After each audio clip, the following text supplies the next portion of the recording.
Three major problem with the Nernst equation. Three major problem with the Nernst equation किसके साथ? बच्चों के साथ। बच्चे कौन सी प्रॉब्लम फेस करते हैं? तो पहली बात उन्हें यही पता नहीं होता इनमें से कौन सा पार्ट ऑक्सीडाइज हो रखा है, कौन सा पार्ट रिड्यूस हो रखा है। और ये डिसाइड कैसे करते हैं? आपने इक्वेशन देखनी है, वो ऑक्सीडेशन हाफ भी हो सकते, रिडक्शन हाफ भी हो सकते, ये भी हो सकता है कॉम्बिनेशन हो। तो तुम्हें ठंडे दिमाग से उन सबको एक फॉर्मेट के ऊपर कन्वर्ट करनी है। तुमने उन सबको या तो ऑक्सीडेशन या फिर रिडक्शन के अंदर कन्वर्ट करा और ये डिसाइड करा कि किसकी ऑक्सीडाइज होने की टेंडेंसी ज़्यादा है। चलो मान लिया तुम्हें मालूम होगी कि ऑक्सीडाइज कैसे हो रहा, अब यूज कैसे करना है। तो जो एनोड की रिएक्शन है वो हमने ऊपर लिखनी है, जो कैथोड की रिएक्शन है नीचे लिखनी है। मतलब जो ऑक्सीडाइज होता है, जो ऑक्सीडाइज पार्ट है उसे हमने ऊपर लिखा, जो पार्ट रिड्यूस हो रही उसे नीचे लिखा।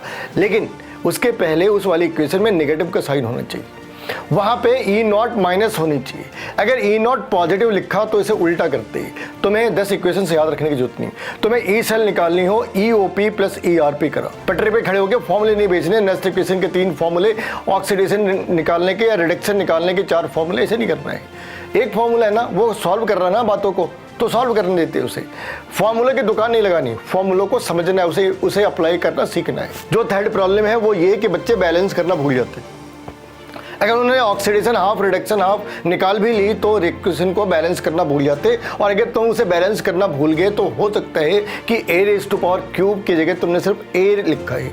इस वाली केस में ऑब्वियस सी बात है कि आंसर बिल्कुल अलग आने हैं। और एक सबसे आखिरी पार्ट जहाँ पे लोग लॉग के अंदर आके फंस जाते हैं। तुम्हें लॉग और एंटी लॉग दोनों मालूम होनी चाहिए। अगर नहीं मालूम है तो उसके लिए लॉग और एंटी लॉग वीडियो की लिंक दे रखी है नीचे डिस्क्रिप्शन के अंदर। और तुम्हें बताना है कि नेक्स्ट इक्वेशन में इसके बाद भी कोई प्रॉब्लम तुम्हें फेस करनी होती या नहीं। सॉल्यूशन है, नेक्स्ट इक्वेशन सॉल्व करने से पहले तुमने 10 इक्वेशंस पकड़े और उसकी नेक्स्ट इक्वेशन लिख के देखी।